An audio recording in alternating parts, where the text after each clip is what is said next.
పూరా లోకల్. నమస్తే, welcome to పూరా లోకల్. ప్రస్తుతం మనం సోషల్ యాక్టివిస్ట్ అడ్వకేట్ మారేడు మోహన్ గారితో ఉన్నాము. జూబ్లీ హిల్స్లో ఉప ఎన్నిక నవంబర్ 11వ తారీఖున జరగబోతుంది. ఇప్పటికే పార్టీలు హోరాహోరీని తలపించేలాగా తలపడుతున్నాయి. ముఖ్యంగా కాంగ్రెస్, బీజేపీ, బీఆర్ఎస్ మధ్య ప్రధాన పోటీ ఉన్నట్టు తెలుస్తుంది. మీ అభిప్రాయం ఏంటి జూబ్లీ హిల్స్ ఉప ఎన్నిక పైన? నా అభిప్రాయం అయితే కొంత భిన్నంగా ఉంటుంది బ్రదర్. నేనేమంటున్నా అంటే గెలుపోవటంలు అనేటివి రాజకీయంలో సహజం. నేనేమంటున్నా అంటే ఇక్కడ అన్ని పార్టీల కార్యకర్తలకు నేను ఇచ్చే ఒక చిన్న సలహా అనుకోండి, ఏదన్నా అనుకోండి. చూడండి, మీరు ఈరోజు మీ అభ్యర్థులు ఎవరైతే ఉన్నారో, నవీన్ గారు కానీ, లేదా బీఆర్ఎస్ అభ్యర్థి కానీ, లేదా బీజేపీ అభ్యర్థి కానీ, ఎవరైనా ఉండొచ్చు.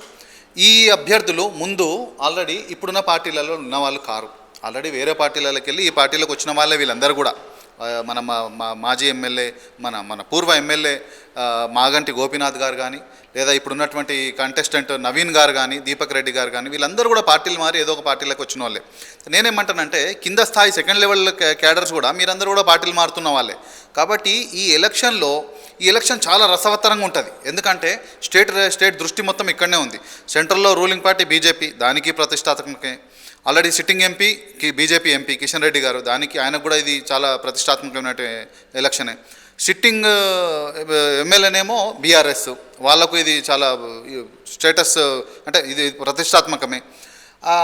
కాంగ్రెస్ గవర్నమెంట్ ఉంది, రూలింగ్ గవర్నమెంట్, వాళ్లకు ఇంకా ప్రతిష్టాత్మకం. కాబట్టి ఈ ఎలక్షన్లో డబ్బు ఏర్లై పాలే అవకాశం ఉంది, ఈ శత్రుత్వాలు పెరిగే అవకాశం ఉంది, హోరాహోరీగా నడిచే అవకాశం ఉంది. కాబట్టి నేను కార్యకర్త సోదరులకు అందరికీ, అన్ని పార్టీల వారికి ఇచ్చే ఒకటే ఒక సూచన, సందేశం ఏంటంటే, ఈ రాజకీయ నాయకులు ఎప్పుడు ఏ పార్టీలో ఉంటారో, ఎప్పుడు ఏ పార్టీ జంప్ అవుతారో ఎవరికి తెలియదు. మీరు ఓటు వేసేటప్పుడు ఒక సిద్ధాంతాన్ని, ఒక డెవలప్మెంట్ని, ఒక సంబంధించి మంచి పార్టీ ఏదైతే ఉంటుందో, మనకు ఏదైతే మన పిల్లలకు, మన భవిష్యత్తుకు రక్షణ ఏదైతే పార్టీ ఉంటుందో ఆ పార్టీకి మాత్రమే ఓటేయండి. ఈ యొక్క డెవలప్మెంట్ కాన్స్టిట్యున్సీని ఏ పార్టీ అయితే డెవలప్ చేస్తుందో దానికి మాత్రమే ఓటేయండి తప్ప మీరు నాయకుని చూసి, లేదా నాయకుడు చెప్పిన మాటలు విని, లేదా వాళ్ళు ఇచ్చినటువంటి డబ్బులకు ఆశపడో, తోటి పొద్దున్న లేస్తే మళ్ళీ నీ కష్టంలో నిలవలేదు పక్కింటోడే, వాడు ఏ పార్టీ అన్నా కావని. కాబట్టి నేను వీళ్ళ మాటలు నమ్ముకొని మీరు ఆ పక్కింటితో శత్రుత్వం పెంచుకుంటే రేపు ఇవాళ వీళ్ళు ఈ పార్టీలు ఉంటారు, రేపు ఇంకో పార్టీలకు పోతారు. నవీన్ గారు ఒకప్పుడు ఎంఐఎంలు ఉన్నారు, తర్వాత కాంగ్రెస్లోకి వచ్చారు. ఇదే దీపక్ రెడ్డి గారు ఒకప్పుడు టీడీపీలు ఉండే, ఇప్పుడు బీజేపీలోకి వచ్చారు. ఇదే సునీత గారు ఎవరైతే ఉన్నారో వారి హస్బెండ్ ముందు టీడీపీలు ఉండే, తర్వాత బీఆర్ఎస్లోకి వచ్చారు.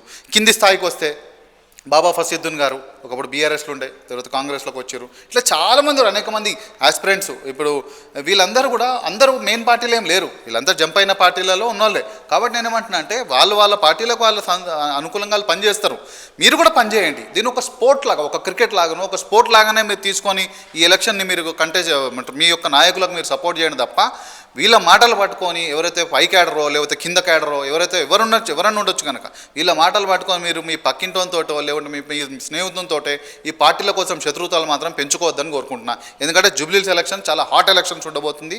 అది ఎందుకంటే 3 పార్టీలకు కూడా ఇది ఒక ఛాలెంజింగ్ విషయం. కాబట్టి అందరు ఖచ్చితంగా దీని మీద చాలా అగ్రెసివ్గా వెళ్తారు.